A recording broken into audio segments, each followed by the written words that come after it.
This podcast will focus on strategic branding for high-tech companies. It's interesting that for many high-tech products, people think that branding perhaps is unnecessary or superfluous. But the fact is, strategic branding is as important, if not more important, for high-tech products than other types of innovations. And this section of the book will essentially highlight why that counterintuitive logic may be true. First of all, let's define what is meant by a brand. From a legal perspective, a brand essentially is a mark that connotes uniqueness. And in fact, brands are used to differentiate one company's products from another. And at their very core, they're used to protect consumers from the unscrupulous tactics of competitors who would seek to free ride or essentially infringe in the marketplace with counterfeit products. So when we think about the historical reason for branding in the first place, essentially it was to protect from unscrupulous competition. From a marketing perspective, a brand refers to a company's reputation in the marketplace. And in fact, if I describe company names, Microsoft, Apple, Google, BMW, Kia, Coca-Cola, almost all of us think about what those brands stand for and can describe their differences simply based on their reputations. From a customer's perspective, a brand essentially represents a promise about what a customer can expect when they buy from a particular company. And because a customer is a promise, the company must deliver on its moments of truth, which refers to each and every interaction that a customer has with the company, its products, and its personnel. In this sense, a company's partners are as important as its own employees in delivering on these moments of truth. For many customers, a brand is an emotional connection, that when they buy a particular product, they buy it because it has some aspect of that customer's self-identity at stake. And that becomes an emotional symbol of the customer's own self-image. Given all of these aspects of branding, let's think about what happens in high-tech markets. High-tech markets, customers experience fear, uncertainty, and doubt. And because of this, a brand can actually be a symbol of security that stands out to customers in a very complicated marketplace. Hence, companies use branding strategies to create awareness. And there are many different aspects of a branding strategy. Many people mistakenly confuse branding with logo development and trademarks. And although that is an important aspect of the branding strategy, logos alone cannot create this emotional connection. Branding strategies are also based on a customer's usage experience, and it's why Apple pays such careful attention to all aspects of the customer usage experience. In fact, some people say that today's customers value the experience more than the product, whether that is the content that a device allows a customer to access through its platform partners, whether it's the interaction at the retail or point of purchase. All of these are important aspects of a company's branding strategy. For companies, investments in branding strategies pay off in that well-known well-respected brands typically command premium prices in the marketplace, and they have a strong impact on customer behavior. Well-known brands typically are more credible, and they often send a signal of what product quality can be expected. And it doesn't mean that strong brands always deliver the highest product quality. For example, we can think of a product like ASUS that has good product quality at a lower price point. Brands can help companies enter new markets because those brands are known. And with new initiatives, brands can help reassure customers that new products will essentially perform as promised. Because of their premium prices and the facilitation of entry into new markets, companies with strong brands typically have better financial performance in the form of margins. They attract higher quality employees. They elicit better support from brand partners, and it affords licensing opportunities for other aspects of their technology. Of course, each of these points indicates that brand strategies can be expensive. And because of this emotional connection, there can be a backlash if a company's actions are inconsistent with their brand message. And any brand strategy requires a long-term commitment for the company to realize these benefits. From a customer's perspective, particularly in high-tech markets, brands provide a heuristic for decision-making. And this pledge of quality oftentimes means that in a very complicated buying decision, brands stand out. The phrase, "nobody got fired for buying IBM," signals that the security of a well-known brand can trump even technological superiority. And certainly, if companies don't live up to their brand, they can betray their customers' loyalty and trust. Okay, so given the importance of a strong brand to high-tech companies, what are the various strategies that can be used? No amount of advertising or logo development can create a strong brand in a high-tech market if the company doesn't have an ongoing stream of innovations with a strong value proposition. Apple, for example, is only as good as its next innovation, and many companies have lost their position of superiority not because they didn't keep up with their advertising, but because they didn't keep up with their innovations. If we go back to the basic premise of the importance of high-tech marketing, success in high-tech markets is a function of not only technological superiority, but also marketing superiority. And branding strategies exemplify this two-pronged approach to success. Strong brands are created through advertising, which creates awareness and brand image. Companies who compete on price ultimately devalue their brand, and they create a decrease in customer incentive to buy the brand at full price. Advertising is important to create strong brand name awareness. In today's environment of the internet, companies who create strong brands know how to engage their customers using Web 2.0 technologies such as Facebook and Twitter, as well as other new media, to have engagement with customers.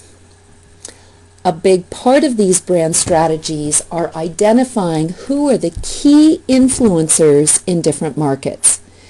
These could be key journalists, celebrities, bloggers, anybody who is considered to be an influencer with the company's target market should be identified and reached out to in order to gain their support.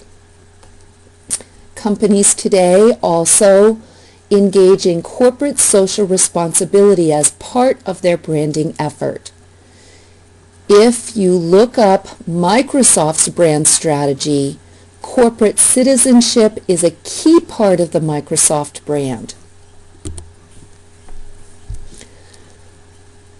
High-tech companies typically have options in terms of what they brand. Do they brand the company, Microsoft? Do they brand the platform, Windows? Or do they brand the particular idea or product itself? There are several rules of thumb about how a company should make decisions about whether it brands the company or the platform. At the corporate level, it is important to brand the company itself. And the reason for this is because technology changes over time. Companies generally have a legacy that can provide credibility.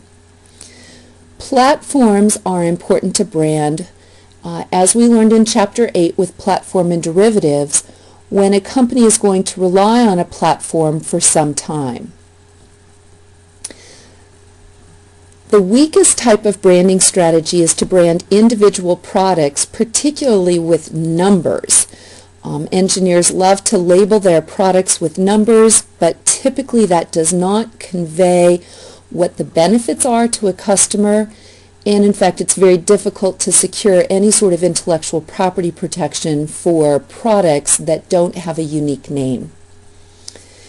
Even in high-tech markets, symbols and imagery are very important to create brand personality.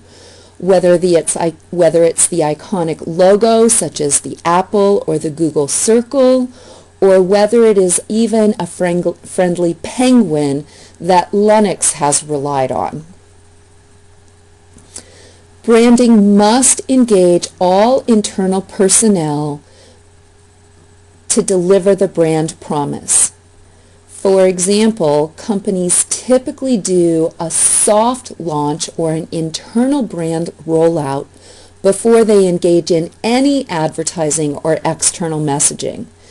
If inside the company, customer support personnel and technical support don't know that there's a new brand, they may not know what the brand promise is and how they can support that brand promise in their individual roles.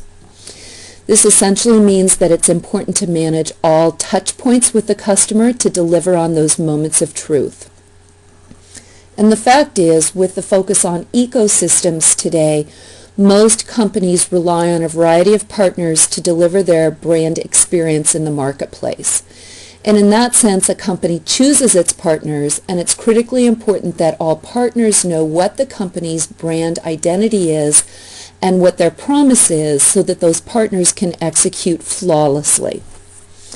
A unique part of co-branding is what is known as ingredient branding. As I mentioned, we'll go into ingredient branding in a moment. As I mentioned previously, there are some rules of thumb about whether a company uses an umbrella or corporate brand or individual brands. And understanding how this hierarchy works is very important to create longevity and a legacy in high-tech markets.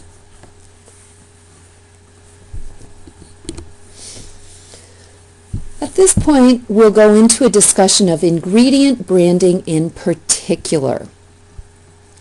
Ingredient branding essentially means that an upstream supplier of, say, chips or operating systems actually engages in an advertising strategy with end users.